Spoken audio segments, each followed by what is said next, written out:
أعوذ بالله من الشيطان الرجيم بسم الله الرحمن الرحيم الحمد لله رب العالمين والعاقبة للمتقين ولا عدوان إلا على الظالمين والصلاة والسلام على رسولنا سيد المرسلين وإمام المتقين وقائد المجاهدين وآله وأصحابه عليهم أجمعين ومن تبعهم بإحسان إلى يوم الدين أما بعد السلام عليكم ورحمة الله وبركاته سبقداشlar. Biz bugün yana dersimizni Allah Subhanahu ve Taala'nın tevfiki ve fazl rahmeti bilen başlamakçı olduk. Bugünkü ders tünügünkü dersimizden devamı ve tünügünkü dersimiz bilen münasebetlik ve tünügünkü dersimizdeki ayağı tarafları. Hemmalarga ma'lum bo'lganidek biz dersimizde Allah Subhanahu ve Taala'nın işiniş, ilim yolu bilen işiniş, cezim yolu bilen işiniş, bu imanın yıldızı, imanın gülü dep kelganmiz. Demek Allah Subhanahu ve Taala'ga ilim yolu bilen işiniş, cezim yolu bilen işiniş, "Fa'lam ennehu la ilahe illallah" degan so'zning talab taqozosi. Shuning uchun biz Alloh taolani tunish uchun birinchi 3 xil qoidani o'tirib qo'ygan. Bu 3 xil qoidaning birisi al-adam la yakhluqu shay. Yo'q narsa, o'zi mavjud bo'lmagan narsa bir narsani ijod qilinmaydi, yasayanmaydi. Bu dünyada itiraf kılınan kanuniyet, dünyada hamma itiraf kılınan kanuniyet. Özü yok durup yeni bir narsani yasash, yeni bir narsani paydo qilish u mumkin emas. Bu bir itiraf kılınan o'rtaq kanuniyet. Anda bo'lgan chaqda cho'qim yasag'ich uchun bo'lish kerak, mavjud bo'lish kerak. Ikkinchi at-tafakkur fil mahlukat yadullu ala bazı sıfatil halik. Yaki et-tefekkur fil mesnu' yadullu ala bazı sıfatil sani' deganmiz. Mahlukatlarda o'ylanish Xoliqning ba'zi sifatlariga dalolat qiladi. Yasalgan narsada o'ylanish yasalg'uchining sifatlariga dalolat qiladi deb. Demek mahlukatlarda o'ylanish bo'lsin, ya yasalgan narsa bo'lsin. Onun da o'ylangan chag'imizda shu yasalg'uchininki o'zi, yasalg'uchining o'zi mana hozir bu yerda bir ustal turibdi. Mushu ustalda o'ylanadigan bo'lsak, cho'qim bu ustalning yog'och ustal ekanligini biz bilamiz. Bunun materiallari yog'och.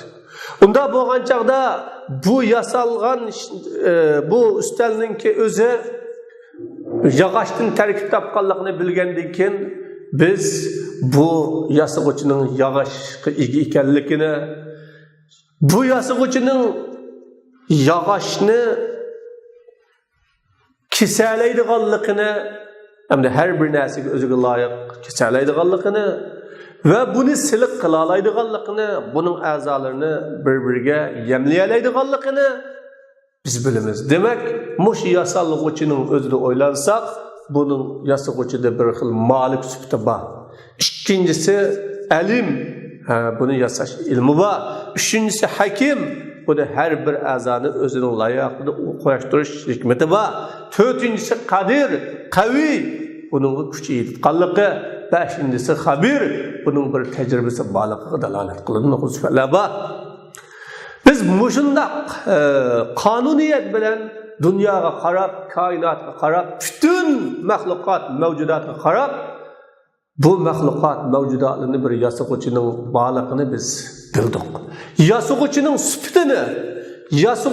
sifatini ham bildik. Muşu sifatning o'zini bugungi kunda dunyoga akasak, Dünyada düşmanlar bazı dinsizlar atgandek tabiat yarattı degandek bu tabiatga bu sifatni beriladi desak oldi bilan tabiatning nimaligini o'qish keldi. Bu tabiatni so'zladik. Tabiatni so'zlagandan bu tabiat bu sifatning aslan yo'qligini bilib buni Robbil alaminga berdik. Biz bu haqda darslerimizning oldingi boblarida to'liq so'zlagan, shuning uchun yana takror davomlashtirishni xohlamayman. Sizlar bu darslarimizni birisini tushunish uchun yana birisini tinchishinglarni talab qilaman. Bugungi temada al-aql va tasavvur degan temada so'zlaymiz. Alloh taolaning ismlariga, Alloh taolaning sifatlariga ishonish kitobi sunnatda kelgandek. Biz bu haqda dedik, Alloh taolo o'ziga ismni qo'yganligini bizga xabar berib, "Valillahil asmaul husna" güzel isimler var Allah Teala'nın. Fad'uhu biha sila Allah'ını o isimler çağırma dedi. Demek Allah Teala'ya ibadet kılıştığın yolu, Allah'ını çağırıştığın yolu, Allah Subhanahu ve Teala'nı tunuştuğun yolu, Allah özünü bizge kitabıda tunutkan ismi bilen Allah bizge özünün kitabını süpetlep vergen süpti bilen tunuş ve şu süpti bilen Allah Teala'ya ibadet kılış ikenligini bizge özü bayan kılıp verdi. Biz Allah Teala'nın sıfatı bilen tunudik, ismi bilen tunudik. İsim sıfatı bilen Allah'ını tunugandikin bir aklımızga keldi ki, unda oğanın zatı nime? Şu sıfat bilen sıfatlangan, şu isim bilen atalgan zatın zatı ço, onun hakikati ço, onun mahiyeti ço, onun tigi ço degen bir xil düşünce kalığı keldi. Kelgendikin biz bu sözümüzde istihalatu idrak-ı zat. Allah'ın zatını biliş mümkün emas. Bunun zatını biliş mahal degen hakta biz delile keldik. Bunu hem ilgili dersimizge qalaşla. Endi bugün şunun davamı bo'lganlik uchun so'zlaymiz al-aql va tasavvur. Aql bilan tasavvur. Alloh taolo insonga haqiqatni tunuydigan, haqiqatni tushunadigan, haqni batildan ayırıp tunuya alaydigan, ziyonlikni manfaatdan ayırıp tunuya alaydigan bir aqlni yaratib berdi. Allah insonni dunyoga akeldi. Nima uchun akeldi? Dunyoni o'ziga o'rinbosar bo'lib turib, Alloh taoloninki insonlarning dünyadaki maqsadat ve nicatlık yolu için düşen kitabını qo'g'dash, himoya qilish ve şunun ölçümü asasida hayotlikni davomlashtirish için Allah Teala insanı keldi. Ve bu insan için Allah bütün insanın astı, üstü ve insanın tamamı etrafındaki her narsani insonga bağlanışlı qilib qo'ydi. İnsan şunun menfaatini yaşasın, insan şunun bilen yaşasın ve insan şunun hujunsi bo'lib yashasın deb. Alloh taolo shu orqali insonni hamma mahluqotlardan ulug' va mukarram qildi. Bu ulug' va mukarram qilishning yo'li birinchisi aql bo'ldi. Alloh taolo insonga aql berdi. Boshqa hech qanday hayvonlarda, boshqa hech qanday mahluqotlarda yo'q bo'lgan bir aql bilan Alloh insonni nima qildi desanglar, farqlantirdi. Bunu ayırdı. Şu laqad xalaqallahu lil insani aqlan yaqilu bihil haqaiq. Allah Teala insonga aqlni yaratdi. O aql bilan haqiqatni tushunadi va o aql bilan haqiqatni batildan tunuydi va ziyonlikni foydalikning ichidan ayiradi. Mushunun bilan va ja'alahu imadat taklif. Bu aqlni taklifninki asosi qildi. Aql faman faqada aqlu rufi'a anhu al-qalam. Qanday bir odamning aqli yo'q bo'lsa, uningdan qalam ko'tariladi. Va ja'alallohu lil-aqli taqatan wasi'a. Alloh taolo aql uchun keng kuchlarni qildi. Demak, aql taklifatning asosi, taklifatning yo'li. Aql bo'ladigan taklif bor, aql bo'lmaydigan taklif yo'q. Ammo aqlning nurg'un keng kuchlari bor. Aşu akıl bilen insan neme hak, neme batıl, neme faydalık, neme ziyan, nemenin hakikati bu, nemenin hakikati bu, bunu ayrıydıgan nesini Allah Teala akıl kıppadı. İnsan şu aklı bilen ayrıyalaydı. Allah Teala akılga qo'shib turib, yani insonga bir kuchni yaratdi, shaylarni o'ylaydigan, tasavvur qiladigan, bir narsani anglasa, bunda o zihniyatiga agab tasavvur qiladigan. Bu tasavvur kuchi insonga shaylarni sistemlashtirishga va uni xiyol qilishga yordam beradi. Lekin tasavvurning kuchi bak cheksiz, nima zaif, ojiz o tasavvur kuchi. O cheklik o tasavvurning kuchi. Masalan, sizga bir shahar sifatlab berilsa, ya Mekke sifatlab berilamdi, ya Medine sifatlab berilamdi, ya İstanbul sifatlab berilamdi, bir shaharni birisi o'ltirib sifatlab bersa, binolarni sifatlab bersa, yo'llarni sifatlab bersa, qatnashlarni sifatlab bersa, odamlarning turmush ahvolini, turmush saviyasini sifatlab bersa, yerdagi ma'oriflarni sifatlab bersa, yerdagi go'zal manzillarni sifatlab bersa, siz o shahardagi birmuncha nurg'un narsalarning borlig'ini tushuna olasiz va shu shaylarni tasavvur qilasiz. Kallangizda bir xil o'sha shaharning surati sizning kallangizga kap bo'ladi. Lekin siz shu shaharni o'zingizning ko'zi bilan ko'rgan chog'ingizda siz buning oldini tasavvur qilgan bu xil suratda emasligini, bu suratdan boshqa ekanligini siz topasiz. Demak, bu reallik shuki, inson aql bilan farqlangan, tasavvur kuchi bo'lganki, bir narsa sifatlab bersa, inson u sifati bilan kallasiga bir zihniyat keladi, bir ong keladi. Ammo shu ong va shu tasavvur bilan inson o narsani tasavvur qilsa, lekin o narsa insonning sifatini anglab turib, uning xabarini anglab turib, o haqdagi anglagan ma'lumotlarga asaslanib turib, o narsani tunisa, ammo shu narsaning tunganligining ayni onunga o'xshamaydi. Ayni bilan, aynini o'tirishda farq bor. Aynini o'tirishda farq bor. Bir odam iza taraqa shaxsul bab, bir kishi ishni qaqsa, siz ishni qaqqan kishining ishni qaqquvchininki ishni qaqquvchininki borlig'ini tushunishga qodir bo'la olasiz. Bir ishni qaqqandan keyin bir ovozni anglab, birisi ishni qaqqyapti dedi. Lekin tasavvuringiz ishni qaqquvchining haqiqatini, bo'y egizligini, bo'yini, rangini, hajmini tasavvur qilishga ojiz keladi. Tasavvur ovozni anglablam, quloqimizdan ovozni anglablam, ha, bir kishi ishni qaqyapti deymiz. Ovozni anglab, qaqqan ovozni anglab. Ammo shu ishni qaqquvchininki o'zining ovozini anglab ya ayollikni ayray olamiz. Ammo u uzunmi, egizmi, fakami, semizmi, uruqmi, oqmi, qarimi, uzmi, satmi, buni biz bilmaymiz. Mana aqlning kuchi ishning to'salg'usidan bo'sab o'tab, bir qaqquvchining borlig'ini, ishni qaqquvchining borlig'ini nima tushunadi, buni bildi. Lekin tasavvur kuchi ojiz keldi va o tasavvur kuchini ishq to'salg'usi bu ishning to'salg'usini olib o'tashdan to'sab qo'ydi. Shuningga o'xshagan Alloh subhanahu va taoloning koinotdagi maxluqot mavjudotlari bilan va Alloh taoloning sifatini bildik. Alloh taolo o'zining kitobida bayon qilgan ismi ve kitabida bayon qilgan sifati bilan biz Alloh taoloni tushuna olamiz, bir tasavvur qila olamiz va tuniy olamiz. Ammo biz o sifat egisiningki, o isim egisiningki zotiga kelgan chog'da uning zoti haqiqisini va mohiyatini biz uni bilmaymiz, uqolmaymiz.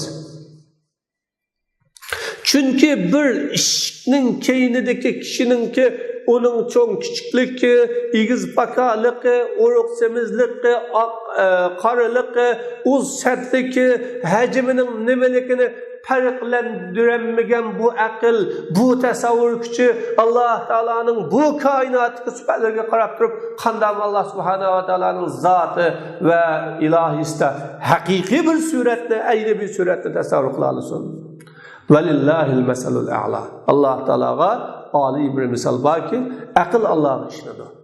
Tasavvur kuchi Alloh taolaning bilishdan ojiz keladi. Laysa kamislihi shay. Alloh taolaga o'xshash hech narsa yo'q.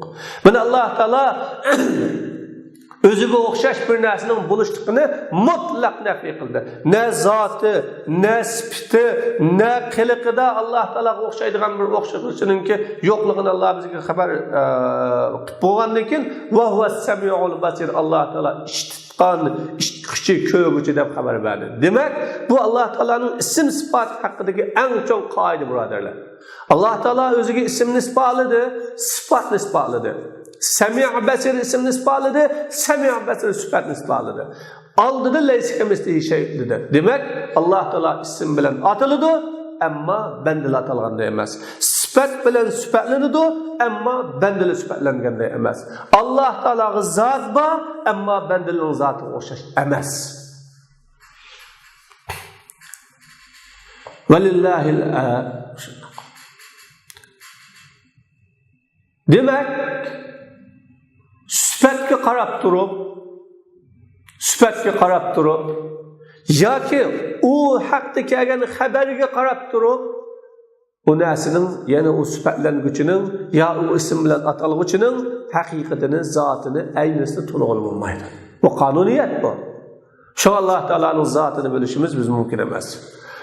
Güzel isimler. Alloh taolaning güzel isimlari bor.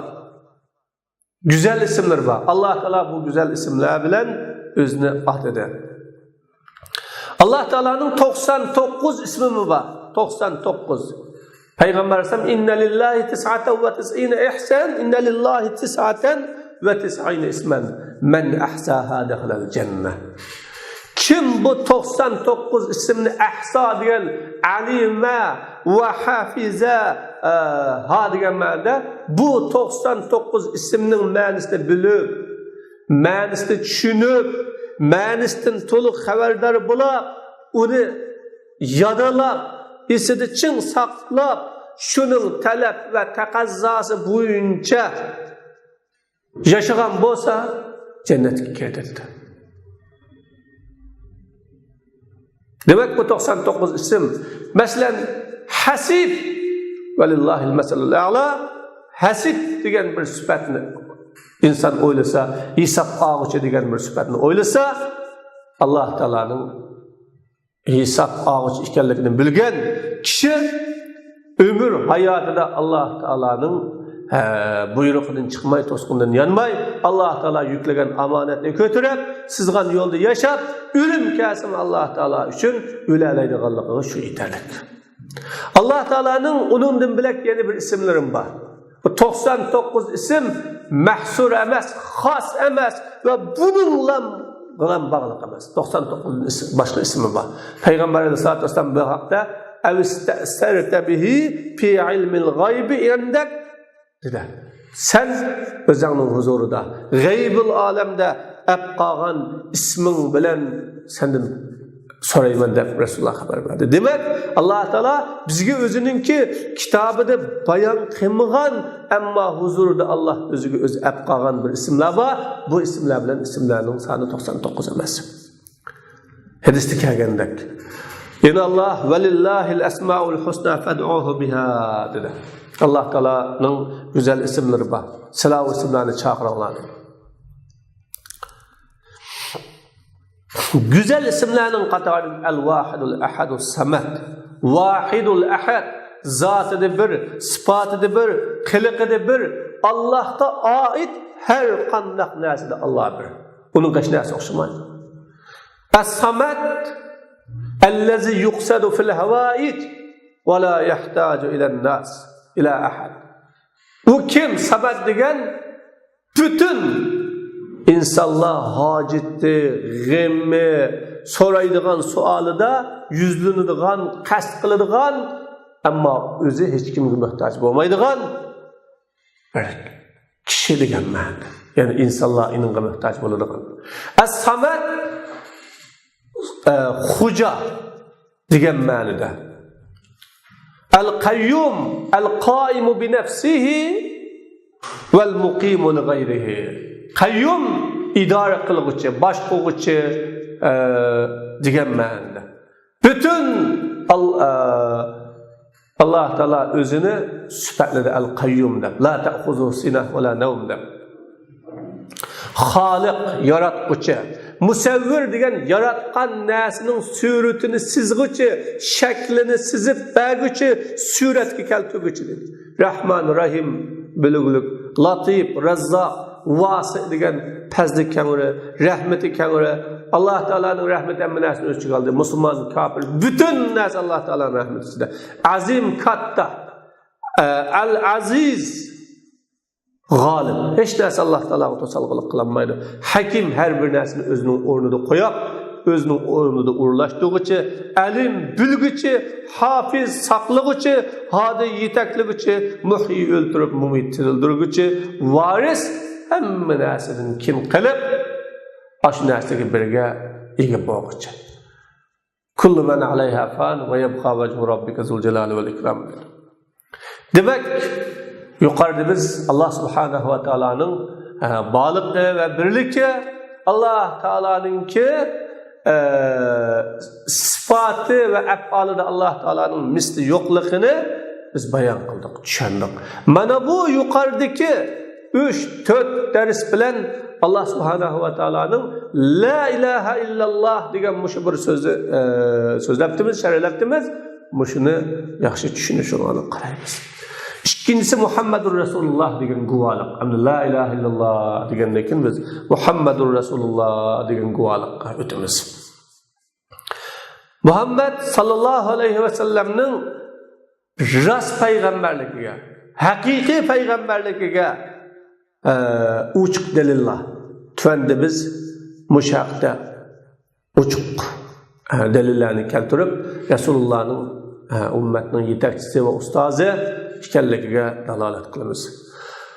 Alloh taolo payg'ambarlarini u payg'ambarligining rostligiga dalolat qiladigan, insonlar yolg'onga chiqarib atmaslik uchun kuchli hujjatlar bilan kuchlantirib kelaylik. Kuchlantirdi Alloh taolo.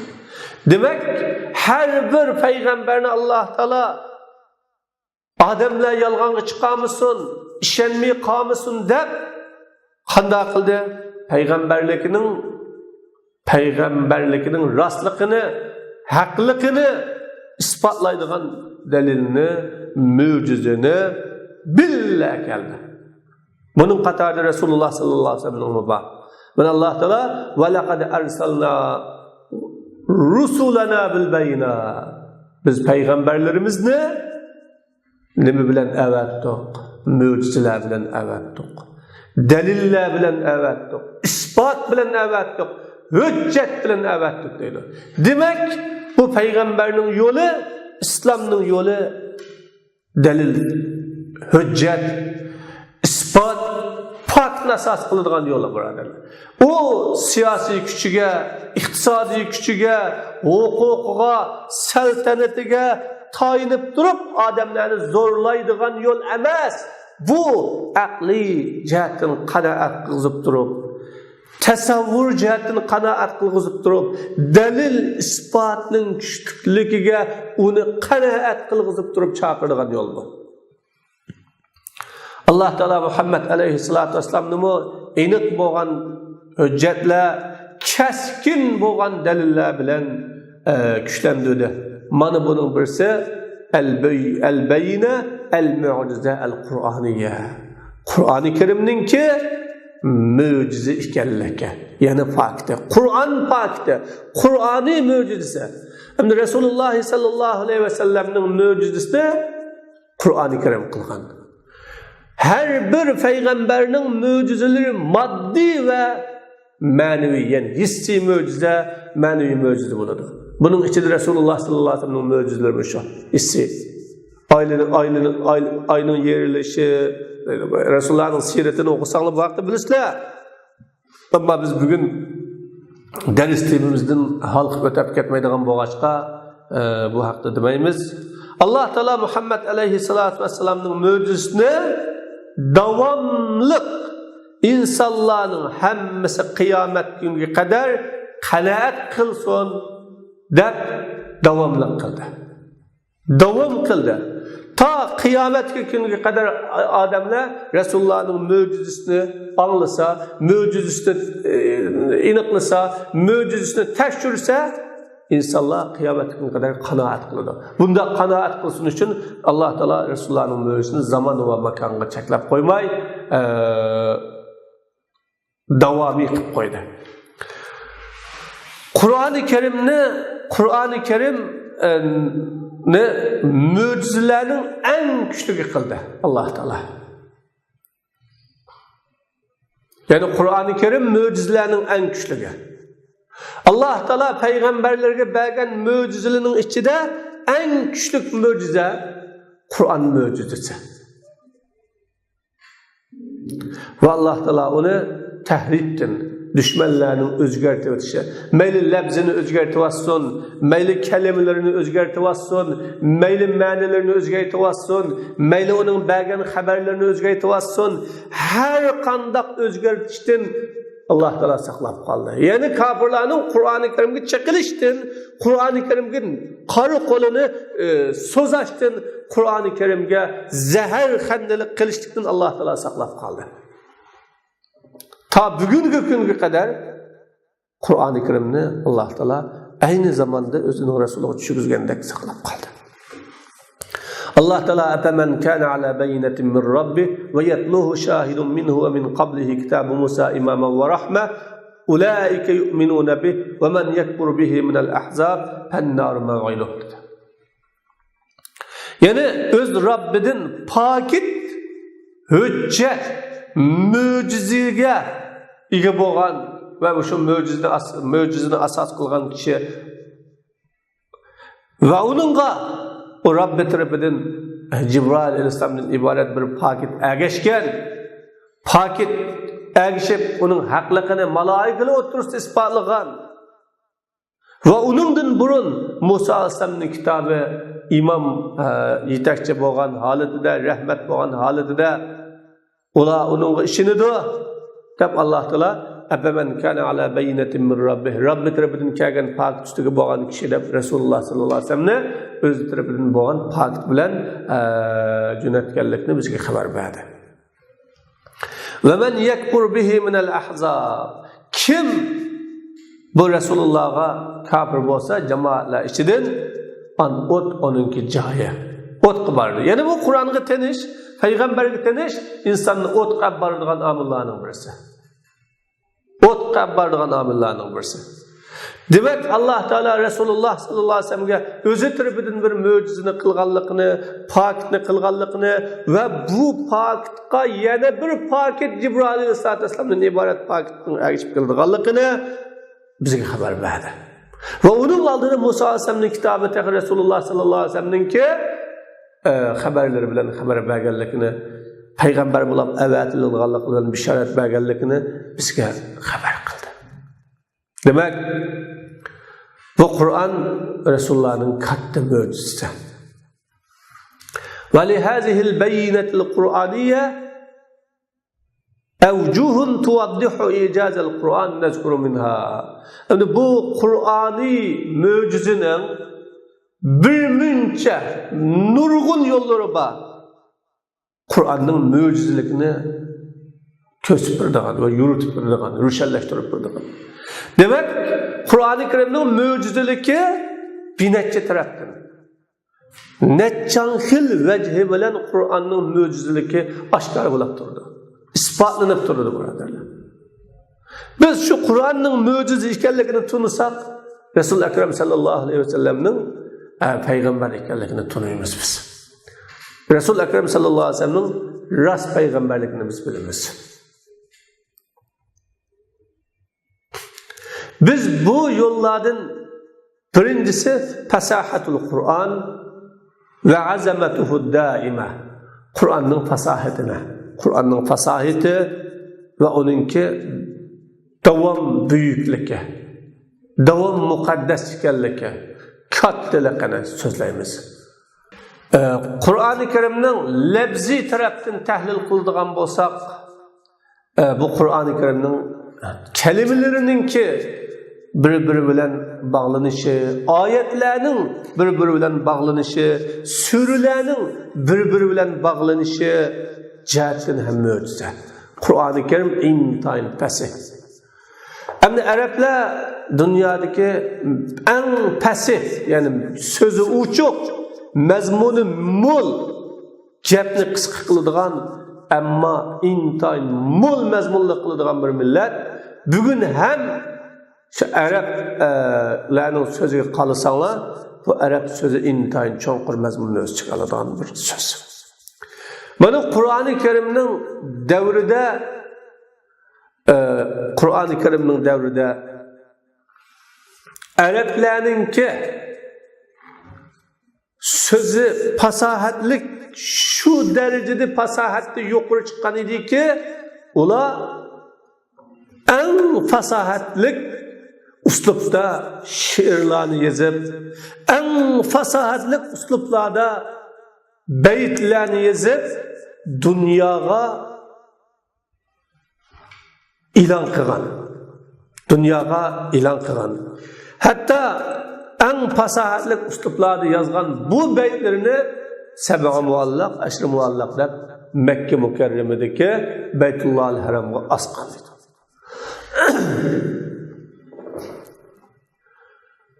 Qur'oni Karimning tarkibiga qolsak, al-Qur'on mukawwan min ahrufil hija. Qur'oni Karim hija harfi, yani alif, ba, ta, sa deyiladigan Araplarning 28 hija harfi bor. Shu hija harfidan barliqqa kelgan. Shuningdan shakllangan Qur'oni Karim. Ve kalamun nasi mukavvanun min nefsil ahruf. Ademlerinin sözü mü? Şu zamandaki Araplarning sözü mü? Şu harfning o'zidan shakllangan ve barliqqa kelgan. Lekin fasahatul Qur'on a'jazatil insa wal jin ala ayyatu bi misli aksar sura minhu. Lekin Qur'oni Karimning fasahati inson va jinni Qur'oni Karimdan en qisqa bir suraning o'qishni apkilashlikda ojiz qildi. Hammalarga ma'lum Qur'oni Karimning tili arab tili. Qur'oni Karim şu Arap tilidan terkib topgan kitap. Qur'oni Karimning harflari 28 harf. Aynı zamandaki Araplar bo'lsin, ta bugungi kunga qadar bo'lgan Araplar bo'lsin, şu 28 harfdan qo'yashtirib xat yozyapti. 28 harfdan kitap yozyapti. Va shu harflarning o'zi bilan gap qilib o'zininki dunyolik ehtiyojini qamdayotdi. Mana moddiy jihatda harfning o'zi shu, til jihatda tilning o'zi shu, uslub jihatda shuning o'zi shu. Onun ustiga mana bu jihatdan moddasi o'xshash, so'zligi o'xshash, harf o'xshash, so'zlik o'xshash, til o'xshash. Lekin Qur'oni Karim bütün insi jinni buningdan eng qisqa bir suraning o'qishni apkilashlikni ojiz qildi. Apkilanmadi. Siz bir fasahatlik bir xutbani anglasangiz yoki yuqori bo'lgan ma'noga ega bir qasidani, baytni anglasangiz, sizga bu bayt xo'sh yoqib ketadi. Hayron qolasiz. Shundoq huzurlanasiz buni anglab. Bu xutba ya bu qasida tizlab quluqingizda ko'nib ketadi. Qachon bu sizga takrorlansa. Chunki insonning so'zi takrorlanaversa, qanday qiladi? Ko'nraydi. Huzuri qolmaydi. Jalb qilish kuchi qolmaydi. Lekin musulmonlar sura Fatihani qancha qitim o'qiydi? Qisqa suralarni qancha qitim o'qiydi? Buni umr qalbida taqaman. Bir musulmon 5 vaqt namozni o'qish uchun har bir rak'atida sura Fatihani o'qimasa, u namoz olmaydi. Ammo shuncha qitim o'qib, undan ko'naygan yoki zirikkan, ya buni o'qimasam bo'pti deydigan ish yo'q. Sura qisqa suralarni shu. Allohning kitobi Qur'oni Karimni darslik qilgan kishi qancha qitim tugutib, yana qayta boshlab, yana tugutib, yana qayta boshlaydi. Qur'on o'qigan bir kishining Fatihani ya bir qaysi surani ko'nib ketganligini his qilmadi. Hozir qadar bir ko'nib ketibdi. Buni o'zgartirsak o'g'day, yo buni tashlab qo'ysak o'g'day, yo buning o'rniga bilakini bir o'qisak o'g'day deb baqmadi. Bu nimaga dalolat qildi? Fa'ala ayyi shay'in yadullu hada. Bu nimaga dalolat qildi?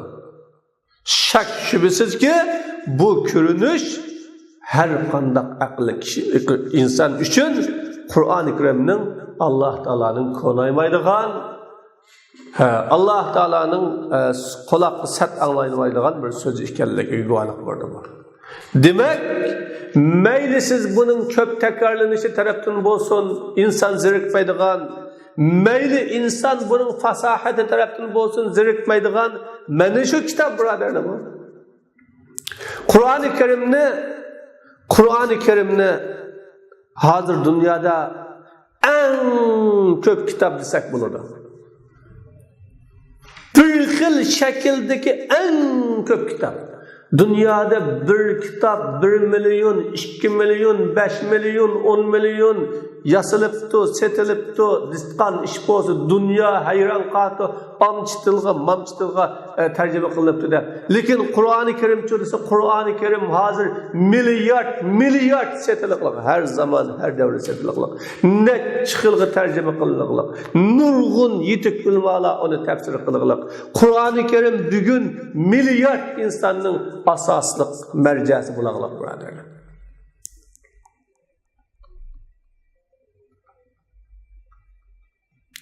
لقد تحدى القرآن من ارتاب في صدقه أن يأتي بسورة مثله.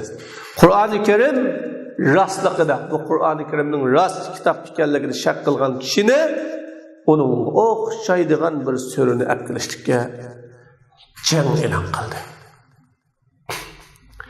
من الله تعالى وإن كنتم في ريب مما نزلنا على عبدنا فأتوا بسورة من مثله وادعوا شهداءكم من دون الله إن كنتم صادقين فإن لم تفعلوا ولن تفعلوا فاتقوا النار التي وقودها الناس والحجارة أعدت للكافرين. deydi Allah تعالى وإنسانlar ey odamlar, odam kategoriyasiga kiradigan qaysi millat, qaysi davlat, qaysi zaman, qandaq yer yashagan iqtidoringlarning qandaq bo'lishidan qat'iy nazar biz ulug' bandimiz Muhammad alayhisolatu vasallamga nozil qilgan bu kitobdan shakda bo'lib qolsanglar, uning xabarida shak ekansizlar, uning rostligida shak ekansizlar, uning insoniyatning nijotlik mash'ili yo'l ekanligida shak ekansizlar bo'lib qolsanglar, Qur'oni Karimning Alloh taolo tarafidan kelgan kitob ekanligida shakda bo'lib qolsanglar, yo Qur'oni Karimning insonlarga yetakchi, yo'lboshchi ekanligida, yo Qur'oni Karimning odamlarning muomala, hayotini tartiblayotgan bir dastur ekanligida shakda bo'lib qolsanglar, fa'tu bi suratin min mislihi. Sizlar o Qur'oni Karimga fasohat va balog'atda o'xshaydigan bir surani keltirib taqaladi. Demak, birodarlar, o'ylab baqaman. Biz shunda bir Qur'onga ishondikki, 1400 yilning mobaynida bütün özünün muhalefetçileriga, özüge karşı çıkıcılarga, özüge inkar kılgıçılarga, tanğıçılarga ve bununla sif yolda tutquçılarga agar özüңнің yolu haq, özüңнің yolu toğra, özüңнің qığını rast qıladigan bulab qap qalsаңlar, mening o'qishimdan birini keltirib baqinglar deb dunyoga murojaat bilan qildi. Hozir ham murojaat. Bütün dunyoning qo'liqiga ta'tu bi suratin min misli keltirib baqinglar. Ekip baqinglar. Oy, buning o'qishni yasab baqinglar. O'qishni chiqarib baqinglar. Bunun o'qishini mana o'tirib tashlab baqinglar deb Alloh taolo bu xabarni dunyoning qo'liga tashlab turdi. Har bir o'quvchi, shu Qur'oni Karimni, shu oyatni o'qigan har bir o'quvchi, Qur'oni Karimga ega bo'lgan har bir kishi va Qur'oni Karimning yo'lida mangan har bir musulmon mana bu nidoni ham deb turdi va deb turishi kerak. Ta'tu bi suratin min misli keltirib baqinglar. Ammo keltiradimi? Yo'q, keltiramadi. Allah Teala yana tüvendin yuqurg'i chiqib ved'u shuhadaakum agar yolg'iz, agar inson to'ri bo'lib qilib qolgan bo'lsanglar, yolg'iz bo'lib qolsanglar, ved'u shuhadaakum min dunillah, sizlar o'zinglarning yordamchilaringlarni o'zangliga hozir bo'lib mush ishingni qo'llaydigan va mush ishingni sizlarga asqatadigan har qanday kishini Allohdan bilak, Allohdan boshqa Perişte bulamdı, insan bulamdı, kim olsun, muşu gep olur Resul bulamazsan, Kur'an batıl, Kur'an devrine uygun emez, Kur'an insanların hayatlık kanunu bulanmaydı, Kur'an'ın zamanı ötep gitti, Kur'an Muhammed Aleyhisselam'ın sözü, Kur'an Müslümanların yetekli dostur emez, Kur'an efsane, Kur'an hurafat, Kur'an avvalkılarının hikayesi deydiğen bu sözlerle Resul bulamazsanlar, size guvaçlarını çağırıp takılar dedi. Demek bu müracaatni bir o'ylanib baqinglar Allah.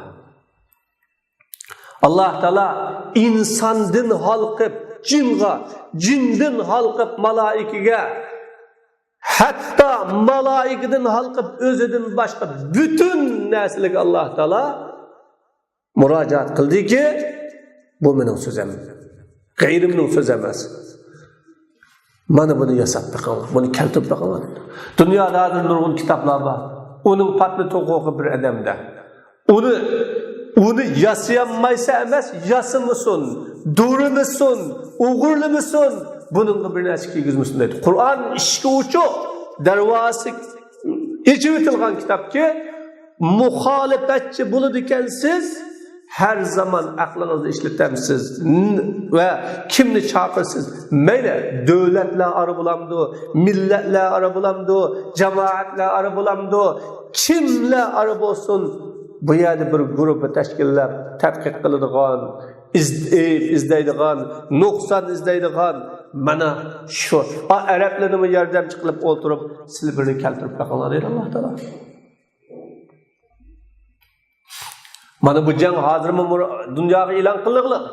Demak, biz shunda bir kitobga ishongan va shunda bir kitobga ergashgan odamlarimizki, butun dunyo uning oldida og'zida emas, o'zining amaliyati bilan beshini shunday sangulatgan bir kitobni oldida o'tiribmiz. Musulmonlar shunday bir ojiz. Fa illam taf'alu va lan taf'alu Velen tef'alu Allah haber verdi, kılanmaçlar dedi. Muşinin özü hem ikinci mucize. Kitap kıpıkınla dep boğandın ki kılanmaçlar degen gap mavcu. Biz deyimizde kıpakakını mümkün emez kılalıttan. Sen kılanmaysa sen desek avlımı deydi. Kılanmaysa degenin gibi kılsamça. Sen beni kılanmaysa sen dep közenge elmegenenge men bir kılsamça maaşına. Dep Allah Teala tahriz bu kızlık duruşmana. Urunub bakınlar deydi. Çünkü Kur'an-ı Kerim'e muhalefetçiler urungan sıra Kur'an-ı Kerim'nin güzelliği, Kur'an-ı Kerim'nin insanınki ve barcha mahlukatınki iktidarının halk ötep tutan bir kitap ikenligi, Kur'an-ı Kerim'ninki hakikaten insanı bir saadet yolu ikenligini odamlar tepib iymon etadi birodar. Shu Alloh taolo qilinmaslarsin dedi. Bu bir mo'jiza. Qilinmaslar. Mangu qilinmaslar. Endi qanday qilish kerak? Fa illam taf'alu. Qilinmasanglar aldığınlarda bir ot var dedi Allah Teala. Bu otdan saklaydıgan narsa bu Kur'an. Bu otdan saklaydıgan narsa bu Kur'an'ın yolu. Otdan saklaydıgan narsa bu şu Kur'an'ın talep takazası. Sizler inin yıkılgısı insan nüvettaş boğan otdan saklananlar sizler Kur'an bilen dedi Allah Teala. Yeni korkutup uiddetlil kafirin teyarlanıp oldu bu kafirler vardı. Demek bugün bu ders tebliğ bo'lganlik uchun ders bo'lganlik uchun biz bu yerda to'xtalamiz ki mana bu Qur'onning oyati ochiq oyat. Dunyoda bugün 7 milyard inson ekan, hammasi ochiq mana bu Qur'onning Karimning oyati.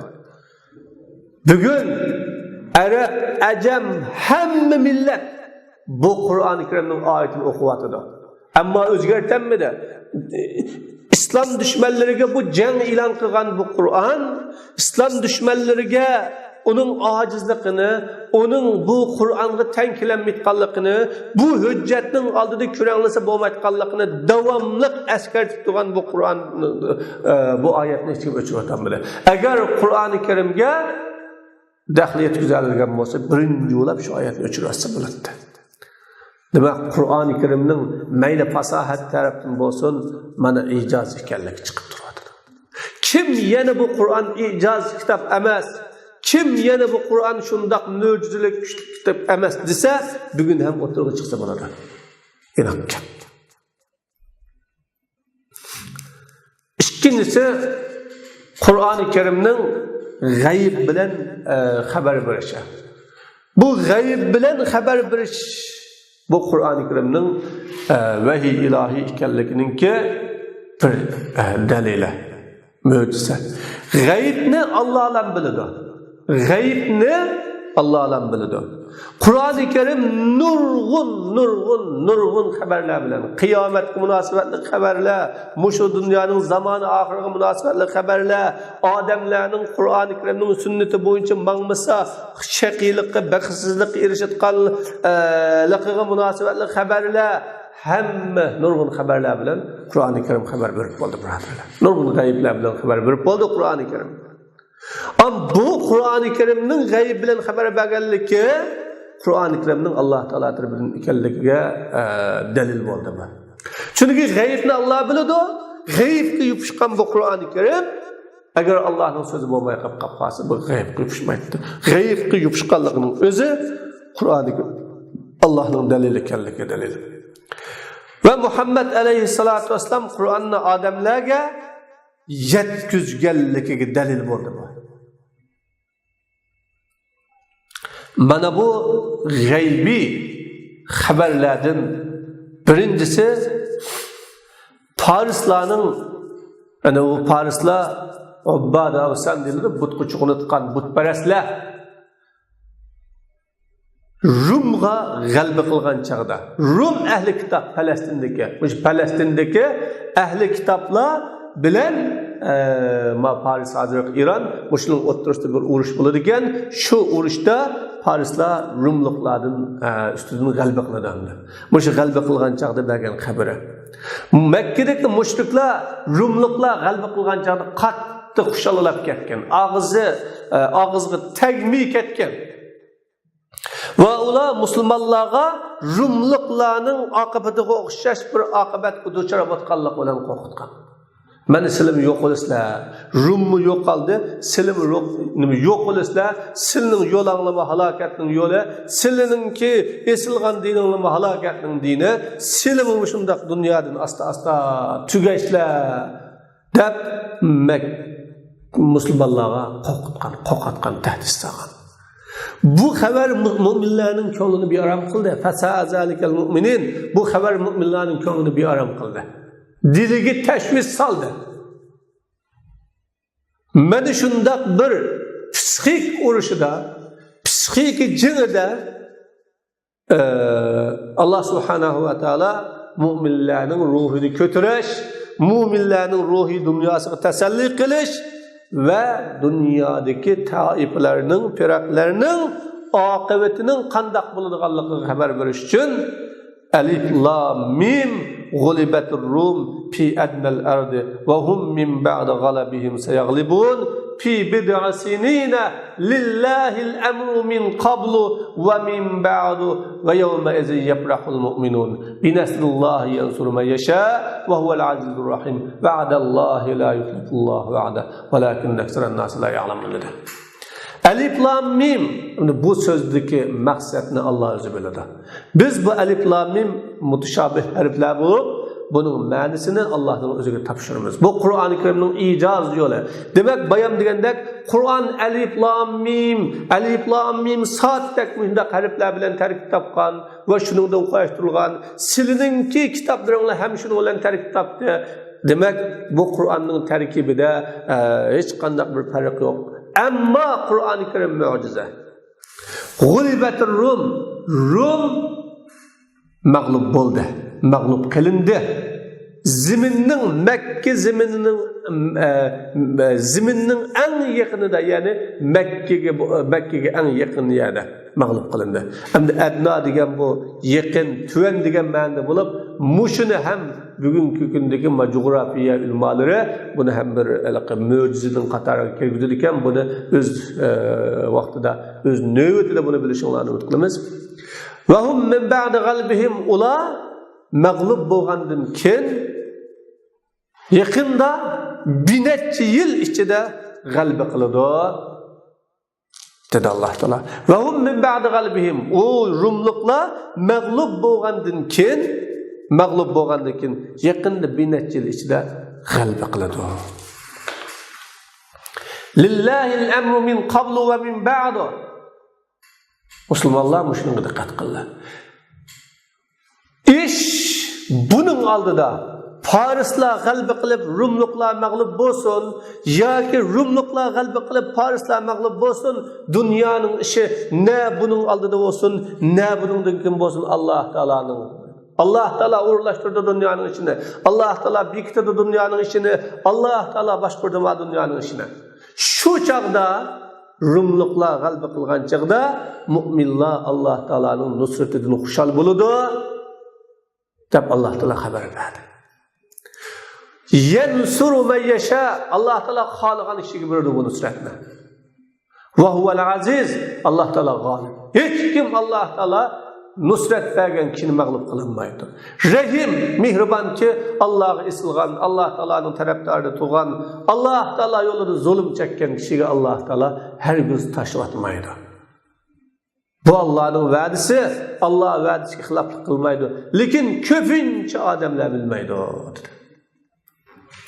Endi bu oyat tushgan chaqida bu oyatni musulmonlar takrorladi. Şu oyat tushdi, bu oyatni musulmonlar takrorladi.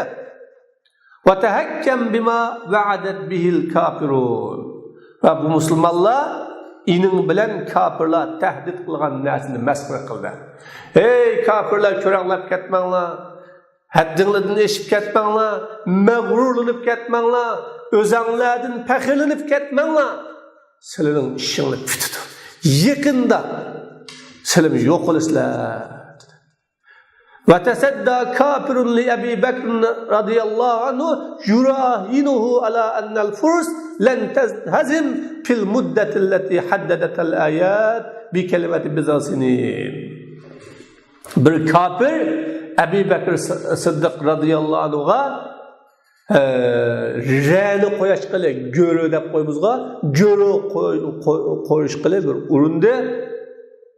Nemige dese Parislarning şu Kur'an'ın ayetleri fi biz'asinin degan söz bilen belgilep bergen muddet içinde mağlup olmaydiganligiga. O biz'asinin 3 yıldan 10 yılgachilik davomlashadigan va 10 yildan eshib ketmaydigan bir muddat. Demek o Kur'an'da biz'asinin depti 3 yıldan fi biz'as binetçi yılda depti. Bu binetçi yılının işi de hergiz mağlup olmaydı dedi. Hem de bu kafir nimege asaslanıdı? Kafir birinci maddi güçke asaslanıdı. Kafirning davomliq dunyoda o'lchaydigini va asosligini moddiy kuch vallah. Musulmonlar. Ana o vaqtda Farislarning iqtisodiy kuchi bo'lsin, siyosiy kuchi bo'lsin, davlat kuchi bo'lsin, harbiy kuchi bo'lsin, qurol yarog' kuchi bo'lsin, texnikalar bo'lsin, haqiqatan dunyodagi eng mustahkam, qudratli, yimirilmas bir imperiya, bir kuch edi. Askar jihatda xil, soni ko'p, qurol yaroqlari eng ilg'or, jangga kerakli iqtisodi eng ko'p, davlat kuchi qarasak, davlat intoyin inoq ittifoq, xalqi boy-boyashat va texnikalari yuqori edi. Demek bunda devlet gücü, iqtisod gücü, siyasi gücü, harbiy gücü ve başka onundan başka texnik güçleri her taraftan qaragan çağda Rumluqlarninki Farislar üstünden g'alaba qiladiganligi noma'lum edi.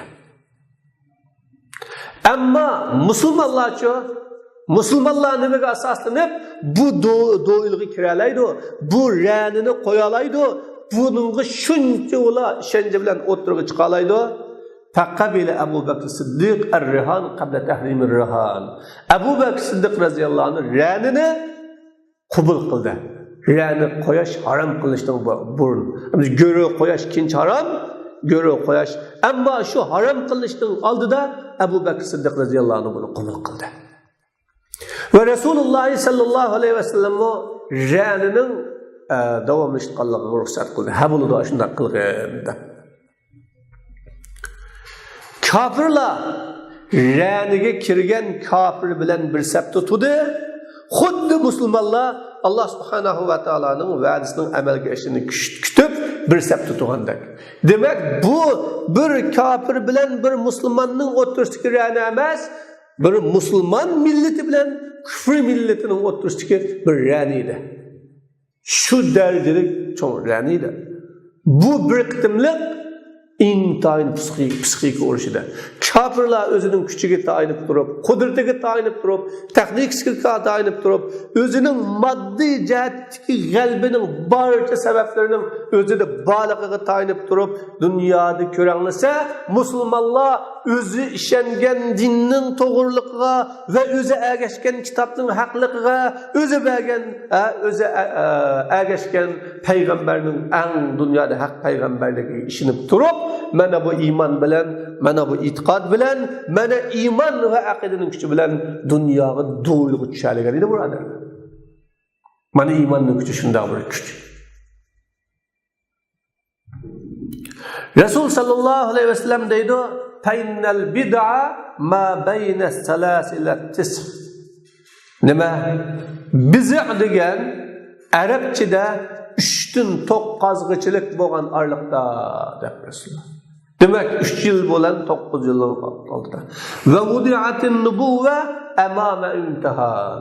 Amni nubuvvet intihamga duch keldi. İntihamga duch keldi, yani intiham oldida qo'yildi nubuvvetni. Demek bu bir növbetde nubuvvetning nimasi bu? İmtihanı bu. Ya nubuvvet rast bo'ladi, Türküm adamlar iman ediyordu, ya nübüvvet yalgan buludu, ya da şundan buludu. Bu bir nübüvvet meselesi bu. Fakat ca'al haberul ilahiyyu bintisaril Rum el-mahzumin. Şimdi ilahi haber Rum'ның mağlup bo'lganligi, g'alaba qilganligi bilan keldi. Yani mag'lub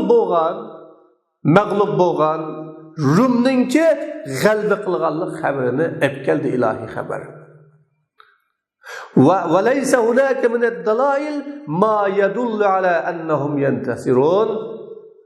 Shu chaqda Rumluqlarning g'alaba qilganlik xabari kelgan chaqda ularning g'alaba qilganligiga dalolat qilgan hech qanday bir fakt yo'q edi o chaqda.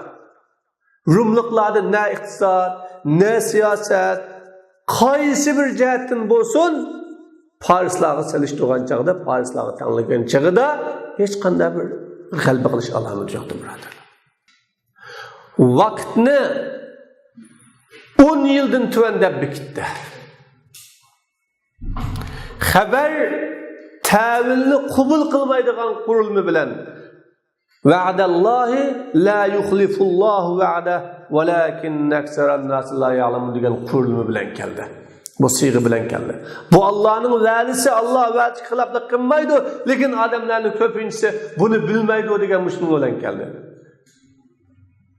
Val kuffaru jami'an ya'lamuna anna Muhammadan min a'qalin nas ولا يمكن أن يورط نفسه في مثل هذه الامتحان لو لم يكن في غاية الثقة من ربه وتصديقه له. Bütün kafirler Muhammed Aleyhisselatü Vesselam'ın en uşağı, en akıl kişiliklerini belirtti. Ve o Peygamber Aleyhisselatü Vesselam'ın bundak intihamı çökmit kallıkını, bundak intihamı patmayt kallıkını petişi mümkün emasligini belirtti. Eğer o Peygamberim Rabbiga gayet zor işence kılmasa ve onunla tasdiklamasa. Rabbiga işiniş ve Rabbiga bo'lgan tasdiqning qanchalik kuchligidan bo'lmaydigan bo'lsa, Rasululloh manda bir intihamga o'zini tiqmaydi. Buni obdan bilibdi. Demak, İslamның düşmanları Resulullah sallallahu aleyhi ve sellem'nin şunçilik, işendilik ekanligiga ishonibdi vallahi. Shuning uchun 7 yil o'tmay Alloh taolaning va'dasi amalga oshdi, mu'minlar xushal bo'ldi, Rasululloh sallallohu alayhi vasallamning rostligi namoyon bo'ldi. Hamma odam fa'amana jam'un minan nas, ko'plagan kishilar, bir turkum kishilar iymon etdi va ular Allohning diniga kirdi. Demak, buni mushu tarixiy voqeliklarga qaraydigan bo'lsak, bu hamda Rasulullohning siratlarida chiqadi va tarixda chiqadi. Mushning qaraydigan bo'lsak, 9 yil, 8 yildan keyin bu Qur'oni Karim bergan bir xabarning amaliy isbotlangan natijasi. Mana bu Qur'oni Karimning haqiqatan Alloh taolo tarafidan kelgan bir xabar ekanligiga Rasululloh sollallohu alayhi vasallamning Alloh taolo tarafidan bu Qur'oni Karimni olib kelgan rost payg'ambarligiga dalolat qiladi, birodarlar.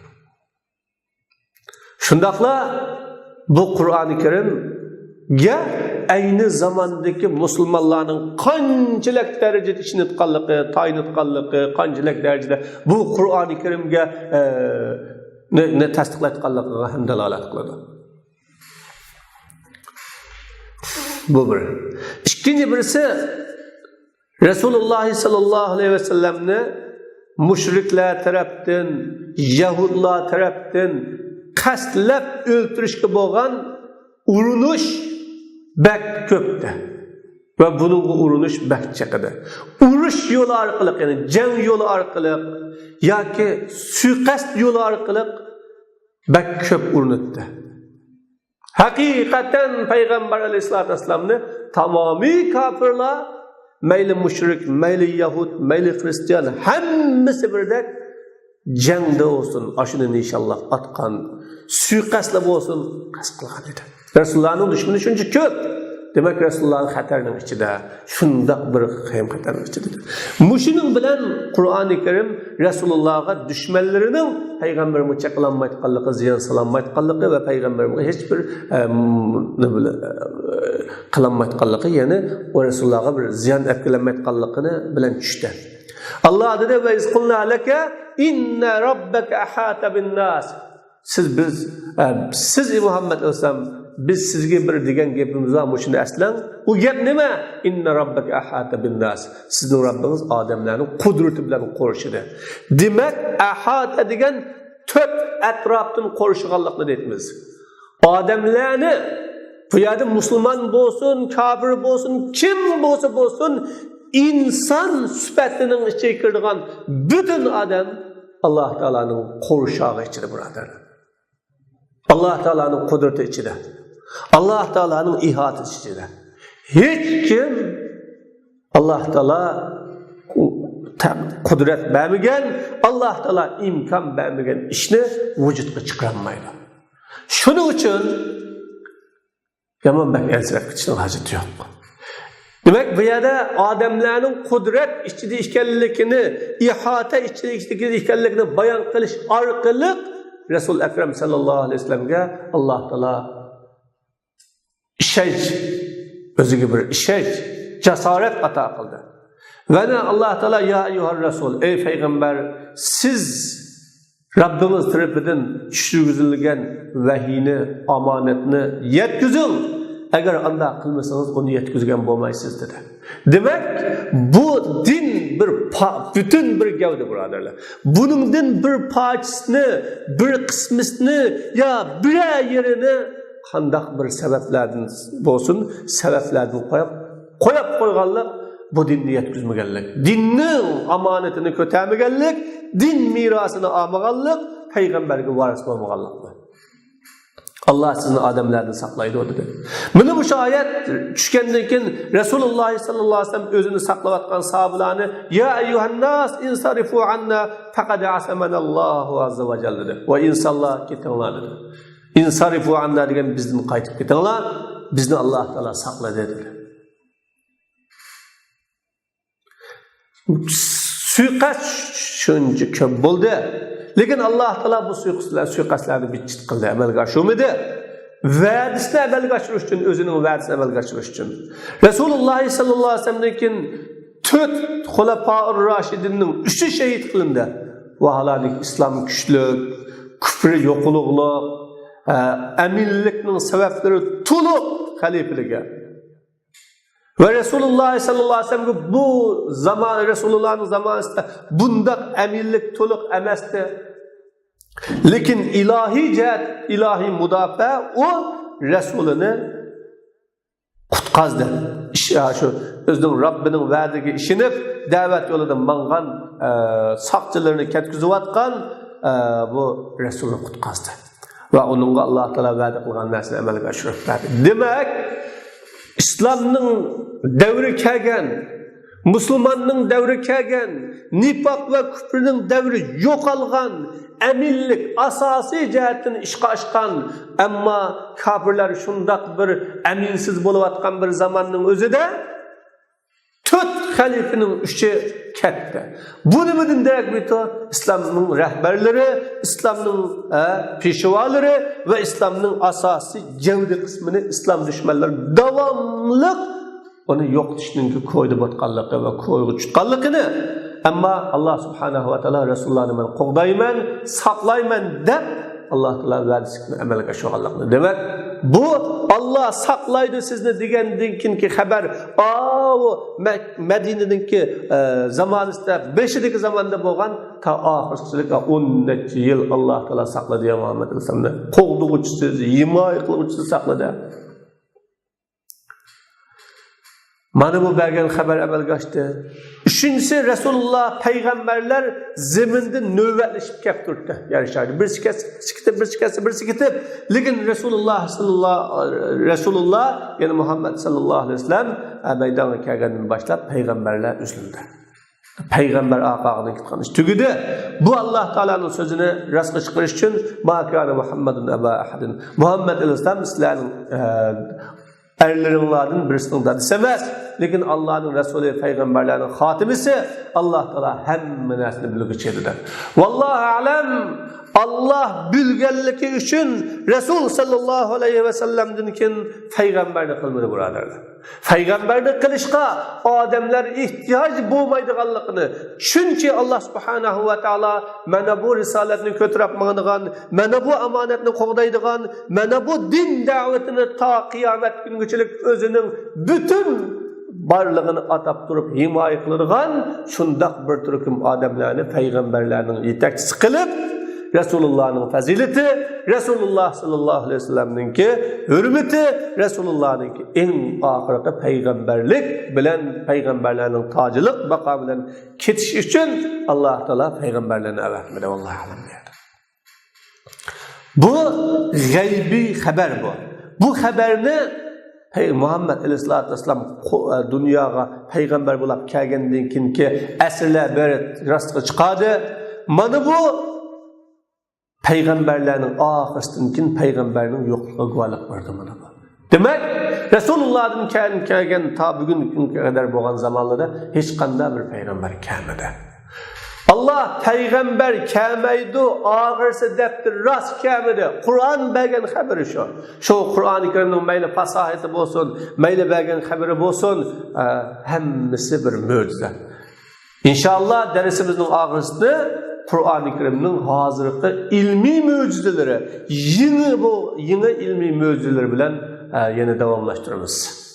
Allah Teala dersimizde menfaatli kılsın. Allah Teala Müslümanlığa bu dersini yetkizgil nasip olsun. Allah Subhanahu ve Teala ümmetini şu ders bilen menfaatlengiler nasip olsun. Allah Teala bunu devamı kılsın ve Allah Teala bu arkalık hizmetlerimizi özü halis kabul kılsın. Ve ahire davana elhamdülillahi rabbil alemin.